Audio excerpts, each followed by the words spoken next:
Third interest group और pressure groups करेंगे कि हित समूह और दबाव समूह।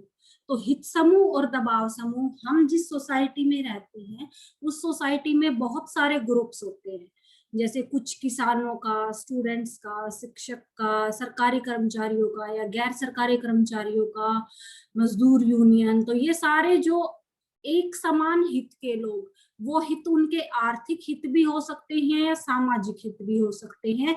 एक समान हित के लोग जब संगठित होकर एक स्वरूप या एक संगठन का रूप धारण कर लेते हैं तो उन्हें हित समूह कहा जाता है।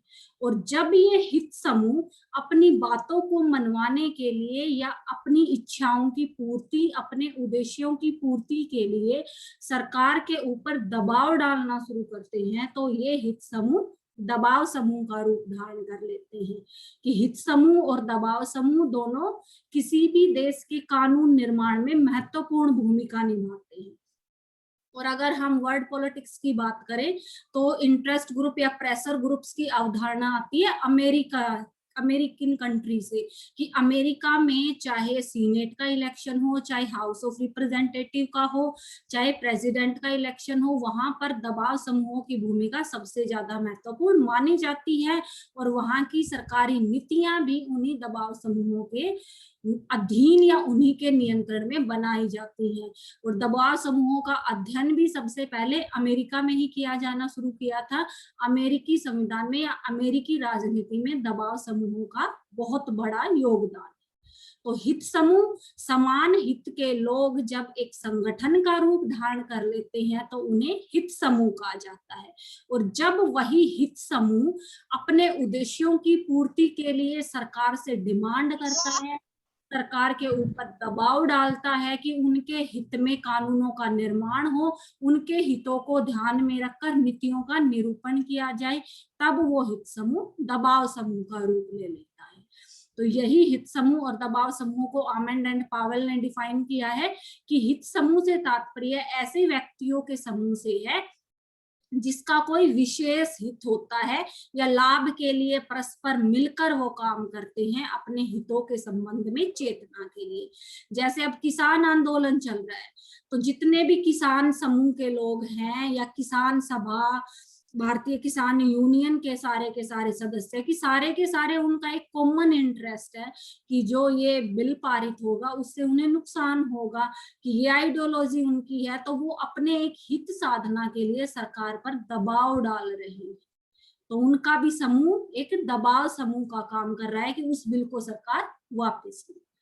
इसी तरह से बहुत से थिंकर्स ने हित समूह या दबाव समूह को डिफाइन किया है। आपको इजी 2-3 जो भी डेफिनेशन लगती हैं वो आप कर लेना अपने अकॉर्डिंग, लेकिन हमेशा डेफिनेशन को अगर कोट करके लिखते हो, इन्वर्टेड कॉमास में लिखते हो, तो वो एज इट इज होनी चाहिए।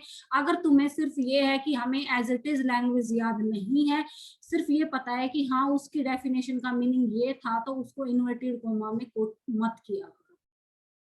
तो दबाव समूह की क्या कैरेक्टरिस्टिक्स होती हैं, या दबाव समूह हमारी भारतीय राजनीति के रेलिवेंस में हम स्टडी कर रहे हैं कि हमने अब पॉलिटिकल पार्टी की थी, पहले राजनीतिक दल किए थे, तो अब ये दबाव समूह उनसे डिफर कैसे हैं और इन दबाव समूहों में क्या विशेष हित होते हैं, या दबाव समूहों को हम कैसे आइडेंटिफाई कर सकते हैं कि ये पॉलिटिकल पार्टी है और ये दबाव समूह। तो उसके लिए सबसे पहले करेंगे कैरेक्टरिस्टिक्स ऑफ प्रेशर ग्रुप्स, दबाव समूह की विशेषताएं। तो सबसे पहले क्या है, समान हित के लोग जब अपने हित साधना या उद्देश्य पूर्ति के लिए दबाव डालते हैं सरकार के नीति निर्माण कार्य में, तो दबाव समूह बनते हैं। तो इसकी सबसे फर्स्ट कैरेक्टरिस्टिक्स भी क्या आएगी, कॉमन इंटरेस्ट, समान हित।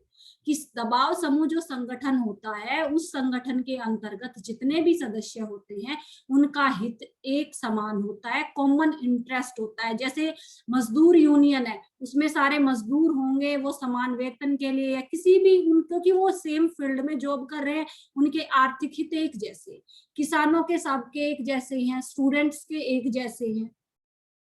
फिर है यूनिवर्सल कैरेक्टर की सर्वव्यापक स्वरूप, कि यूनिवर्सल कैरेक्टर चाहे डेवलप्ड कंट्री है, चाहे डेवलपिंग कंट्री है, चाहे कम्युनिस्ट रूलिंग कंट्री है, चाहे डिक्टेटरशिप है, चाहे डेमोक्रेटिक है, सभी जगह इन दबाव समूह या प्रेशर ग्रुप्स की फॉर्मेशन देखने को मिलती है। जैसे अमेरिका जैसे डेवलप्ड कंट्री में भी है, इंडिया जैसे डेवलपिंग में भी है, चाइना जैसे कम्युनिस्ट में भी है, इंडिया जैसे डेमोक्रेटिक कंट्री में भी है प्रेशर ग्रुप्स।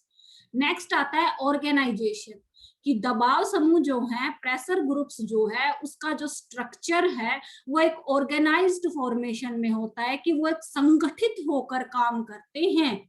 ये नहीं है कि जैसे पॉलिटिकल पार्टी थी, पॉलिटिकल पार्टी बहुत सारी हैं, नेशनल, स्टेट, और रजिस्टर्ड में तो अबाउट 2000 पार्टी हैं रजिस्टर्ड पार्टी।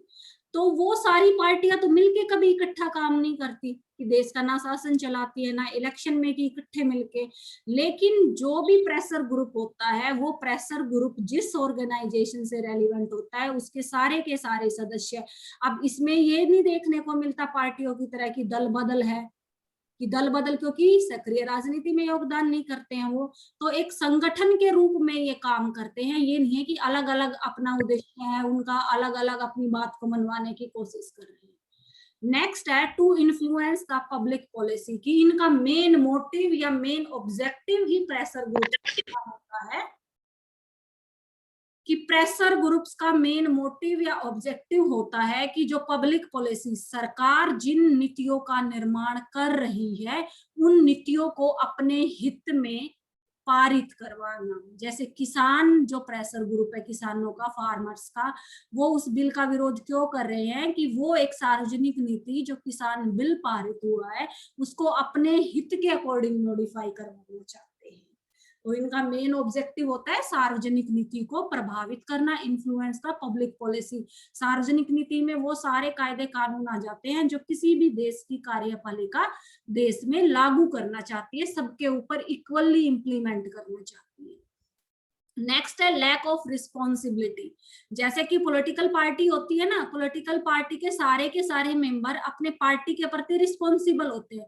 अगर वो अपनी पार्टी के अगेंस्ट किसी चीज में वोटिंग करते हैं तो उन्हें पार्टी से निष्कासित कर दिया जाता है, या फिर वो सरकार बना रखी है उस पार्टी ने, तब अगर किसी तरह की कार्यवाही होती है तो दल बदल होते हैं, दलों का विभाजन होता है, उनको अपने मंत्री पद खोने पड़ते हैं या सत्ता निष्कासित होना पड़ता है। लेकिन दबाव समूहों में इस तरह का कोई उत्तरदायित्व तो नहीं निभाना पड़ता उन्हें, क्योंकि इनका संवैधानिक एस्पेक्ट नहीं है, सक्रिय राजनीति में योगदान नहीं देते हैं।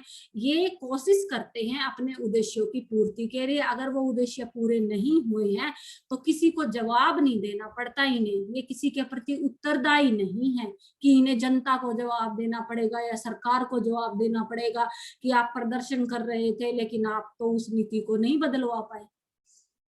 नेक्स्ट है निर्दलीय, कि जो प्रेशर ग्रुप्स है वो कोई पॉलिटिकल ऑर्गेनाइजेशन नहीं है। एक टाइम पे एक सदस्य बहुत से प्रेशर ग्रुप्स का सदस्य हो सकता है, कि निर्दलीय स्वरूप होता है एक तरह से इनका। ये नहीं है कि अगर हम किसान भी हैं तो हम किसान यूनियन के मेंबर हैं, जब हम स्टडी कर रहे होते हैं तो स्टूडेंट यूनियन के भी हैं, जॉब कर रहे होते हैं तो टीचर यूनियन के भी हैं, हम किसान यूनियन को भी, अगर हमारी सर्विस कंप्लीट हो चुकी है फिर हम खेती करते हैं तो हम किसान यूनियन के सदस्य बन जाते हैं। तो एक निर्दलीय एस्पेक्ट की तरह होते हैं प्रेशर ग्रुप्स। और लास्ट आता है एक्स्ट्रा कॉन्स्टिट्यूशनल एजेंसीज, कि इन प्रेशर ग्रुप्स को हमारे कॉन्स्टिट्यूशन ने अप्रूवल नहीं दी है, मान्यता प्रदान नहीं की है, इसीलिए इनको एक तरीके से अवैध राजनीतिक सत्ता माना जाता है, कि ऐसे राजनीतिक तत्व जो अवैध रूप से हमारी राजनीति में सक्रिय योगदान अदा करते हैं। तो ये सारी चीजें जिस भी ग्रुप के अंदर दिखाई देती हैं, इट मीन्स वो एक प्रेशर ग्रुप है, दबाव समूह है।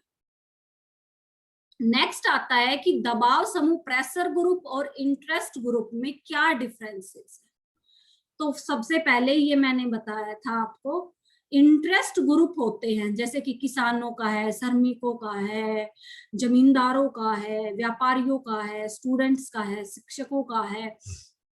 जब एक समान हित के लोग, जैसे सारे के सारे टीचर्स होंगे उसमें, सारे के सारे स्टूडेंट्स होंगे, स्टूडेंट्स अपने की एग्जाम से रेलिवेंट उनकी क्वेरीज है या फिर कुछ सिलेबस से रेलिवेंट है, कि एक जैसे मुद्दे को लेकर जब वो बात करते हैं जो उन्हीं से संबंधित है, किसी और से नहीं, और उस उद्देश्य की पूर्ति के लिए वो सरकार से सहायता चाहते हैं, तब वो इंटरेस्ट ग्रुप होता है। लेकिन उस सहायता के एवज में जब वो राष्ट्र की सत्ता निर्माण में महत्वपूर्ण योगदान अदा करना शुरू कर देते हैं, कि विधेयकों को फंड प्रोवाइड करवाते हैं, इलेक्शन में फंड देते हैं पॉलिटिकल पार्टीज को, वो किस बेसिस पे, कि अगर ये जीतेगा तो फिर नीतियों का निर्माण हमारे पक्ष में करवाएगा, तो वो हित समूह दबाव समूह का रूप धारण कर लेता है।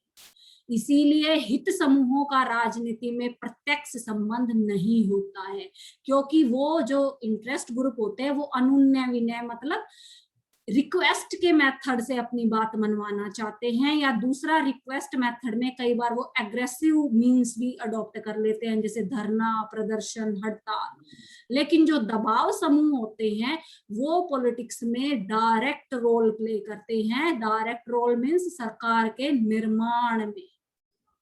नेक्स्ट है काम करने के प्रोसेस में भी डिफरेंस है, कि इंटरेस्ट ग्रुप हमेशा उन सोर्सेज या उन मींस के थ्रू काम करता है जो प्रेरक साधन होते हैं, कि उन ज्यादा से ज्यादा लोगों को उनसे जोड़ने का काम जो करे, कि जैसे कि रैलियां निकालेंगे या फिर दूसरे लोगों को जागरूक करने का काम करते हैं।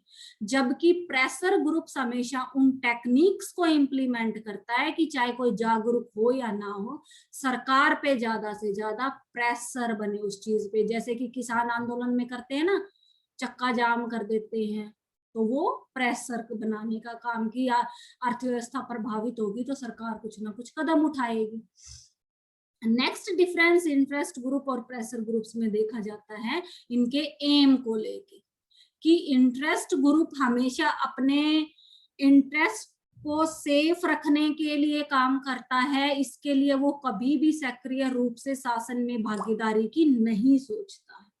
जबकि जो प्रेशर ग्रुप होते हैं वो अपने हित के साथ साथ राजनीतिक प्रक्रिया को भी प्रभावित करने की कोशिश करते हैं। तो दोनों को एक समझ के, दोनों एक ही की दबाव समूह में हित समूह है एक स्मॉल ग्रुप जो अपने इंटरेस्ट से रेलिवेंट है, बस वही स्मॉल ग्रुप जब शासन कार्य में प्रत्यक्ष सहभागिता लेने लगता है, सरकार की नीतियों को प्रभावित करने लगता है, तो वो प्रेशर ग्रुप बन जाता है। तो इससे क्या समझ आता है कि जो प्रेशर ग्रुप्स है उनका बहुत वाइडर एस्पेक्ट है, जबकि इंटरेस्ट ग्रुप्स का एस्पेक्ट इतना वाइडर नहीं। नेक्स्ट आता है differences between pressure groups and political parties, कि दबाव समूह और राजनीतिक दलों में क्या अंतर है। तो ये तो बिल्कुल साफ है कि differences on the basis of character, की पॉलिटिकल पार्टी या राजनीतिक दल जो होता है वो एक राजनीतिक संगठन होता है, उसे मान्यता लेनी पड़ती है इलेक्शन कमीशन से, उसके बाद उसे इलेक्शन के ड्यूरेशन में अपने आप को प्रूव भी करना पड़ता है। लेकिन प्रेशर ग्रुप्स जो होते हैं वो अराजनीतिक संगठन है, क्योंकि वो किसी एक विशिष्ट एक स्पेशल ग्रुप से ही रेलिवेंसी रखते हैं, सबसे संबंधित नहीं होते। जैसे कि पॉलिटिकल पार्टियां इलेक्शन के दौरान कोई भी ग्रुप हो, हर किसी ग्रुप के साथ अपना रिलेशन स्थापित करती है वोट लेने के लिए, लेकिन प्रेशर ग्रुप्स ऐसा नहीं करते हैं, वो सिर्फ अपने ग्रुप से ही रेलिवेंट, जैसे किसान है तो किसानों से ही संबंध स्थापित करने की कोशिश करते हैं। नेक्स्ट आता है differences on the basis of membership, सदस्यता के आधार पर। तो एक व्यक्ति एक टाइम में एक से ज्यादा प्रेशर ग्रुप्स का मेंबर हो सकता है, लेकिन पॉलिटिकल पार्टीज का नहीं हो सकता है, वो एक टाइम में एक ही पॉलिटिकल पार्टी का सदस्य होगा। नेक्स्ट इलेक्शन आता है differences on the basis of election, कि प्रेशर ग्रुप्स इलेक्शन में पार्टिसिपेट नहीं करते हैं, सिर्फ पर्दे के पीछे रह के, कि बिहाइंड द कर्टेन वो सिर्फ सरकार बनवाते हैं, जबकि सक्रिय रूप से अपने उम्मीदवार नहीं उतारते हैं। जबकि पॉलिटिकल पार्टियां उस मैदान में आके स्टेज पे आके परफॉर्मेंस करती है, अपने उम्मीदवार उतारती है। नेक्स्ट डिफरेंस आता है difference on the basis of motive. Motive में भी डिफरेंस है, क्योंकि प्रेशर ग्रुप का मोटिव है सत्ता में उनकी मनचाही सरकार आए या दबाव डालकर वो अपने उद्देश्यों की पूर्ति करवाएं, जबकि राजनीतिक दल क्या चाहता है कि वो सत्ता पर नियंत्रण करे, कि शासन रूलिंग पार्टी बने, वो सत्ता का अनुसरण करे, सत्ता का संचालन करे। और लास्ट डिफरेंस आता है पॉलिटिकल पार्टी और प्रेशर ग्रुप्स के बीच, differences on the basis of relation, कि रिलेशन के बेसिस पे कैसा डिफरेंस है, कि जो पॉलिटिकल पार्टियां हैं वो प्रेशर ग्रुप्स से मिलकर उनका निर्माण होता है, जबकि प्रेशर ग्रुप्स का निर्माण किसी पॉलिटिकल पार्टी से मिलकर हम नहीं कह सकते हैं। कि बहुत सारे प्रेशर ग्रुप्स एक पॉलिटिकल पार्टी को फंडिंग भी प्रोवाइड करते हैं, अपना योगदान भी देते हैं, वोट भी प्रदान करते हैं, जिससे कि वो सत्ता में आ सके। तो पॉलिटिकल पार्टी और प्रेशर ग्रुप्स दोनों का एक अलग अलग एस्पेक्ट है। प्रेशर ग्रुप सिर्फ अपने इंटरेस्ट से रेलिवेंट दबाव डालने की ही कोशिश करते हैं, अपनी बातों को मनवाने की कोशिश करते हैं, सत्ता हथियाने की या सत्ता पर नियंत्रण की सोच नहीं रखते हैं वो, जबकि पॉलिटिकल पार्टी सत्ता नियंत्रण का विचार रखती है, सत्ता को अपने हाथ में लेना चाहती है। फिर आता है, हमने प्रेशर ग्रुप्स की कैरेक्टरिस्टिक्स भी कर ली कि किन वे से हम ये डिफाइन कर सकते हैं कि ये प्रेशर ग्रुप है या पॉलिटिकल पार्टी है। तो अब प्रेशर ग्रुप्स क्या क्या काम करता है या उसकी इंपॉर्टेंस क्यों है, functions and utility of pressure groups. और इसी को लेके फ्रेडरिक ने कहा है कि क्या कूड़ा ढोने वाले और क्या राजनीति विज्ञान के गंभीर छात्र, की जो पॉलिटिकल साइंस को बड़ा डीपली स्टडी करना चाहते हैं, फ्यूचर उसमें देखते हैं, इन दबाव समूहों को हे दृष्टि से देखते हैं कि इंफीरियर एटीट्यूड रखते हैं इनके प्रति, इन्हें ऐसी पाशविक शक्ति में प्रेशर ग्रुप एक ऐसी चीज है जो पूरी की पूरी राजनीति को प्रभावित करती है। तो बुरी चीज जो प्रजातंत्र की आधारशिला को नष्ट करने पर तुली हुई है। तो क्या ऐसा है कि डेमोक्रेटिक कंट्रीज में एक लोवेस्ट आदमी जो सिर्फ छोटा सा कोई काम करता है, या फिर एक फिलोसफर जो फ्यूचर का फिलोसफर हो सकता है, सब क्या प्रेशर ग्रुप्स को बड़ी इंफीरियर एटीट्यूड से देखते हैं और ये मानते हैं कि प्रेशर ग्रुप डेमोक्रेसी की नींव को ही, उसके बेस को ही खत्म कर रहा है? क्या ऐसा है? क्या प्रेशर ग्रुप्स डेमोक्रेसी को हार्स कर रही हैं?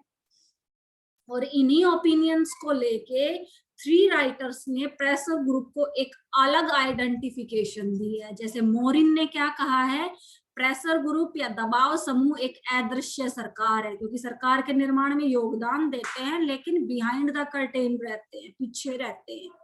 और सेलिन ने क्या कहा है कि ये अनौपचारिक सरकार है। औपचारिक सरकार तो राजनीतिक दल बनाएंगे, लेकिन बनाने में मुख्य योगदान इन्हीं का है, तो अनौपचारिक सरकार है ये। और फाइनर ने कहा है ये अज्ञात साम्राज्य है, कि ऐसा साम्राज्य जो सामने नहीं आता है लेकिन काम उसी के अकॉर्डिंग होता है। तो इन्हीं रेलिवेंसेस या इन्हीं बेसिस पे हम करेंगे प्रेशर ग्रुप्स की फंक्शनिंग और यूटिलिटी, कि वो काम क्या करता है या फिर उसका महत्व क्यों है डेमोक्रेटिक कंट्री में। हम इंडियन कॉन्स्टिट्यूशन पढ़ रहे हैं तो भारतीय संविधान में क्यों है इनका महत्व।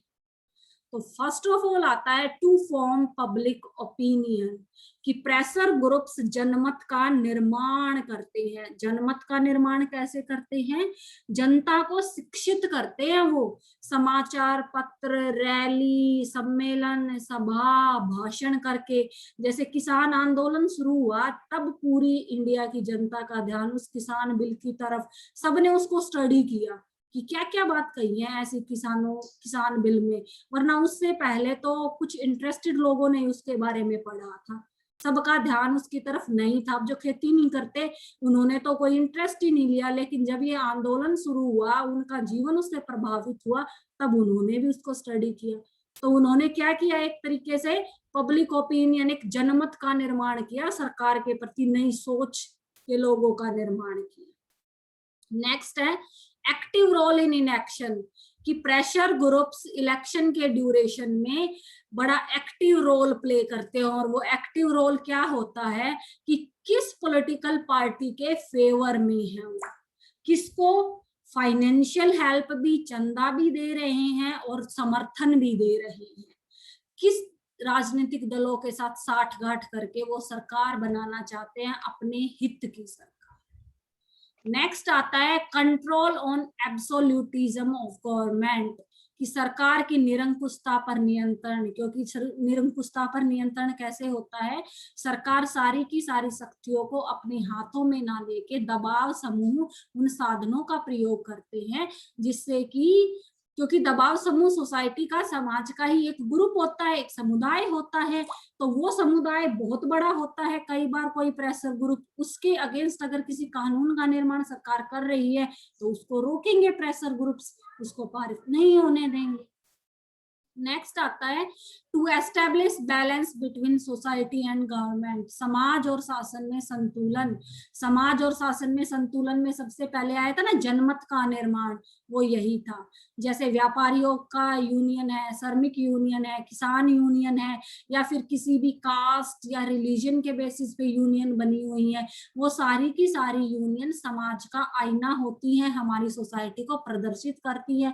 और कोई भी शासन व्यवस्था आ जाए, किसी भी तरह के कानून का निर्माण करे, वो समाज की अवहेलना करके कानून का निर्माण नहीं किया जा सकता है। नेक्स्ट आता है help in law making. Law making में तो कंप्लीटली वो अप्रत्यक्ष रूप से अपना योगदान अदा करते हैं, क्योंकि वो चुनाव में सक्रिय योगदान देते हैं, सरकार के निर्माण में योगदान देते हैं। तो सरकार के निर्माण में योगदान दिया है, तो जब वो सरकार कानून बनाएगी तो वो कानून भी दबाव समूहों की मर्जी पर ही निर्भर। नेक्स्ट आता है रिप्रेजेंटेशन ऑफ प्रोफेशंस, कि व्यवसायों का प्रतिनिधित्व करते हैं दबाव समूह। प्रतिनिधित्व कैसे करते हैं, जैसे व्यापारी संघ है, श्रमिक संघ है, इससे ये कैटेगराइजेशन हो जाता है, या फिर किसी भी राष्ट्र की उन्नति या उसके विकास को प्रदर्शित करता है कि वहां किस संस्था में, किस दबाव समूह में ज्यादा स्ट्रेंथ है, ये चीज शो करती है। कौन सा, जैसे अब किसान आंदोलन है तो ज्यादा से ज्यादा कृषि को प्रभावित कर रही है, इंटरनेशनल मुद्दे पे भी ये चीज ज्यादा उभरी है कि जिस व्यवसाय की सबसे ज्यादा है इंडिया में, उसके प्रतिनिधि जब उस चीज के अगेंस्ट हैं तो उन व्यवसाय को शो करती है। नेक्स्ट है व्यक्ति और सरकार के बीच संचार, वही चीजें सेम है। जनमत के निर्माण में या व्यक्तियों तक सरकार की बात पहुंचाने में, सरकार व्यक्तियों की बात सरकार तक पहुंचाने में, सरकार की बात व्यक्तियों तक पहुंचाने में दबाव समूह ही सबसे बड़ा योगदान अदा करते हैं। नेक्स्ट और मोस्ट इंपोर्टेंट आता है टू प्रेशराइज द ब्यूरो, नौकरशाही पर दबाव डालना। तो प्रेशर ग्रुप्स जो हैं, प्रेशर ग्रुप्स सबसे अहम काम करते हैं कि हमारी जो एग्जीक्यूटिव होती है या कार्यपालिका दो प्रकार की होती है, एक स्थायी एक अस्थायी।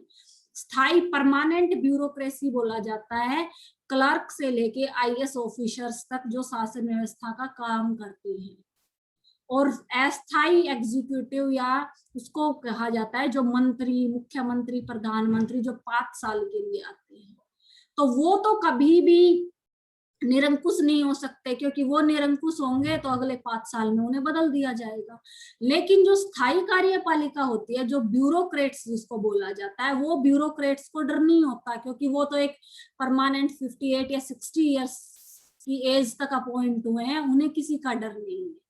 तो वो ब्यूरोक्रेट कई बार इतने निरंकुश बन जाते हैं कि किसी भी काम को पारित करवाने में बहुत, तो ये प्रेशर ग्रुप सबसे बड़ा रोल प्ले करते हैं उसमें।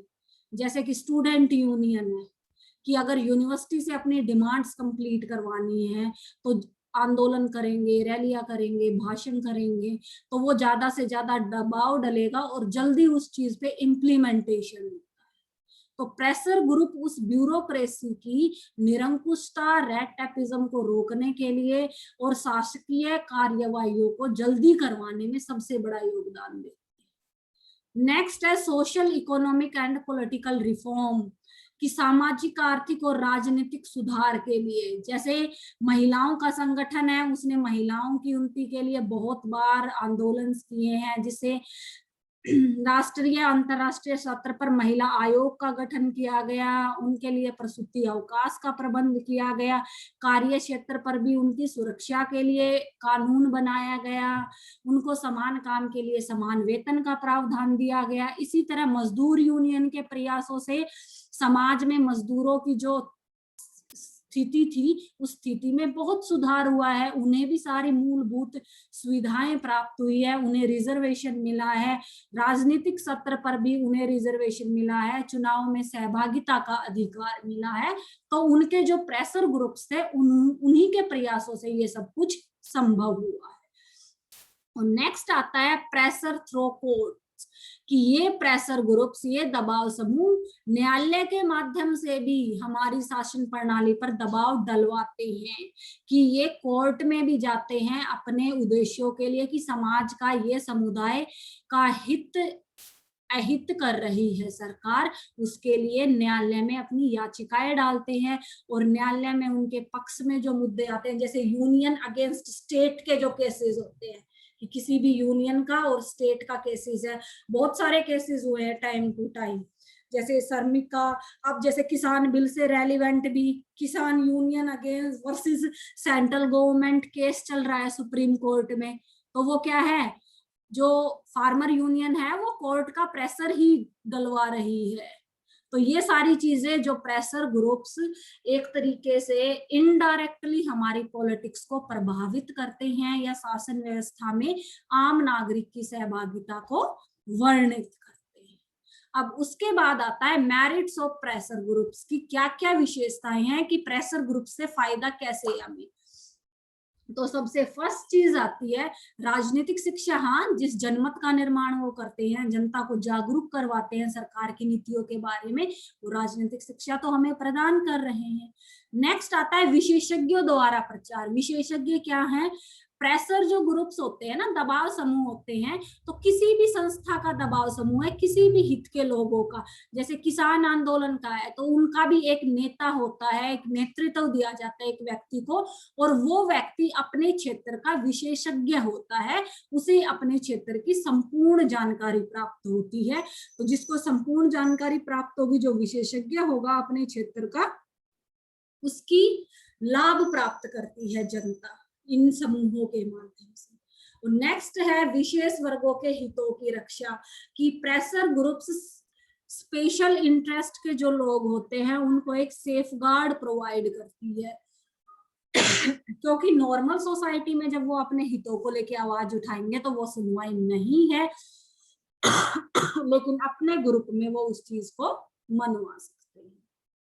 तो आज करेंगे